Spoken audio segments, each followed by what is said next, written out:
Bypass সার্জারির সময় রোগীর ভেতরে রয়ে গেল গজ, আর সেই কারণে মেডিকা হাসপাতালকে 5 লক্ষ টাকা জরিমানার নির্দেশ দিয়েছে স্বাস্থ্য কমিশন। এসএসকেএমে অস্ত্রোপচারের পর এখন রোগী সুস্থ আছেন বলে জানা যাচ্ছে।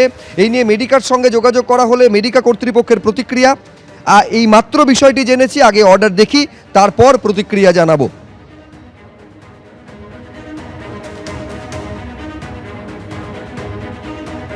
মাথার ওপর ছাদ হারিয়ে তারা পড়েছেন এখন আতান্তরে, কার্যত অকুল পাথারে তারা পড়েছেন।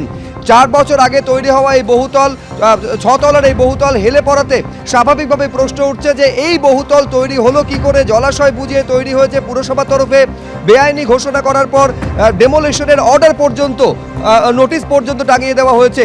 আগামীকাল স্ট্রাকচারাল ইঞ্জিনিয়ার যারা পুরসভা তারা যাবেন এবং দুটি বাড়ি, একটা হচ্ছে যে বহুতলটা হেলে পড়েছে এবং যে নির্মীয়মান বহুতলের উপর হেলে পড়েছে, দুটো বিষয় খতিয়ে দেখে পরবর্তী ভবিষ্যৎ কি হবে এই আরেকটি বাড়ির, সেইটা তারা নিশ্চিত সিদ্ধান্ত নেবেন।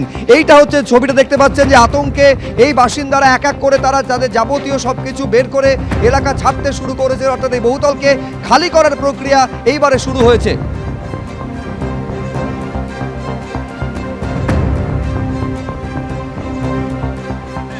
আপনারা সকলেই অবগত যে এই যে দুটো বাড়ি এখন হেলে আছে, বিপজ্জনক অবস্থায় আছে।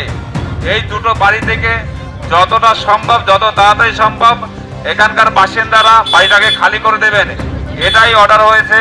যতটা সম্ভব যত তাড়াতাড়ি, কালকে থেকে এই বাড়িটা ভাঙার ব্যবস্থা করা হবে, সেটাই অর্ডার আছে। আপনারা যত সম্ভব যত তাড়াতাড়ি সম্ভব বাড়িটাকে খালি করবেন। কলকাতা পুলিশ তথা ট্যাংরা থানার পক্ষ থেকে এবং পৌরসভার পক্ষ থেকে জানানো হচ্ছে যে আপনারা সকলেই অবগত যে এই যে দুটো বাড়ি এখন হেলে আছে, বিপজ্জনক অবস্থায় আছে।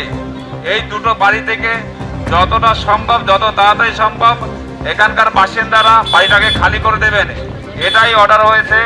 যতটা সম্ভব যত তাড়াতাড়ি, কালকে থেকে এই বাড়িটা ভাঙার ব্যবস্থা করা হবে, সেটাই অর্ডার আছে। একেবারে বাড়ি ভাঙার ব্যবস্থা করা হবে, বহুতলকে ভেঙে ফেলার ব্যবস্থা করা হবে। তার জন্য এই আবাসনকে দ্রুত খালি করার জন্য মাইকে পুলিশের তরফে প্রচার করা হচ্ছে। আমি এইখানে একবার দেখাতে চাইবো, কলকাতা পুরসভার সামনে ইতিমধ্যে বিক্ষোভ দেখাতে শুরু করেছেন যারা বাসিন্দারা রয়েছেন। তারা প্রশ্ন উঠছে নিরাপত্তার দায়িত্ব কেন পুরসভা নেবে না, তার কারণ তাদের বক্তব্য তারা তো পুরসভাকে নিয়মিত ট্যাক্স তারা দিয়ে গিয়েছেন। অর্থাৎ একের পর এক এইরকম ছবি দেখা যাচ্ছে। আপনাদের দেখিয়েছিলাম বাঘাযতীনে বিদ্যাসাগর কলোনিতে যেভাবে বাড়িকে হেলে পড়া বাড়িকে সোজা করতে গিয়ে বাড়ির একটা অংশ সম্পূর্ণ ভেঙে পড়েছিল, এই একই ছবি দেখা গিয়েছিল কামারহাটিতে, এইবার দেখা যাচ্ছে ট্যাংরায়। ফলে পরপর প্রশ্ন উঠছে নজরদারি নিয়ে, পরপর প্রশ্ন উঠছে এইভাবে বেআইনি নির্মাণ মাথা গজিয়ে উঠছে, পুরসভার কোনো নজরদারি নেই কেন? এই ক্ষেত্রে পুরসভার ভূমিকা কি হবে সরাসরি জানতে কথা বলবো আমাদের প্রতিনিধি অর্ণব মুখোপাধ্যায়ের সঙ্গে। গোটা বিষয়টা যেহেতু এতজন বাসিন্দা আবাসিকদের ভবিষ্যৎ এখন অনিশ্চয়তার মুখে দাঁড়িয়ে রয়েছে, অর্ণব কি পরিকল্পনা পুরসভার?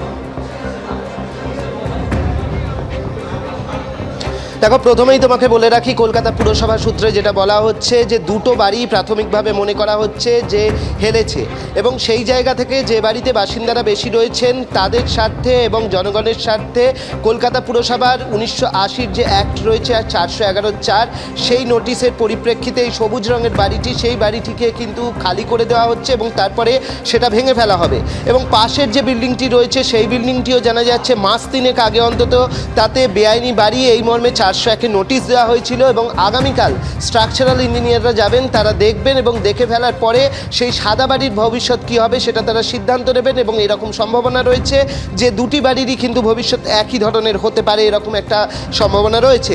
অন্যদিকে তোমাকে বলে রাখি, আমরা এই মুহূর্তে যেখানে রয়েছি কলকাতা পুরসভার ঠিক মেয়র ফিরহাদ হাকিমের ঘরের সামনে, এখানে কিন্তু বামেরা বিক্ষোভ দেখাতে এসছেন এবং বামেদের যে সমস্ত কাউন্সিলররা রয়েছেন সেই সমস্ত কাউন্সিলররা এখন যারা রয়েছেন এবং প্রাক্তন যে সমস্ত কাউন্সিলররা রয়েছেন, সেই চয়ন ভট্টাচার্য থেকে শুরু করে রত্না রায় মজুমদার থেকে শুরু করে রূপা বাগচি, তারা সবাই এখানে এসছেন এবং তাদের বক্তব্য যে বাঘাযতীনে কখনো দেখা যাচ্ছে যে বাড়ি, সেটা এটাই প্রশ্ন যে এই ধরনের ঘটনা বারে বারে কেন দেখা যাচ্ছে। গত কয়েকদিনে অন্তত 3টে জায়গায় এই ধরনের বিপর্যয় দেখা গিয়েছে, যার ফলে যারা নিজের যাবতীয় পুঁজিকে এক জায়গায় করে তারা একটা বাড়ি কিনেছেন, তারা এখন কোথায় যাবেন সেইটা বড় প্রশ্ন হয়ে দাঁড়িয়েছে।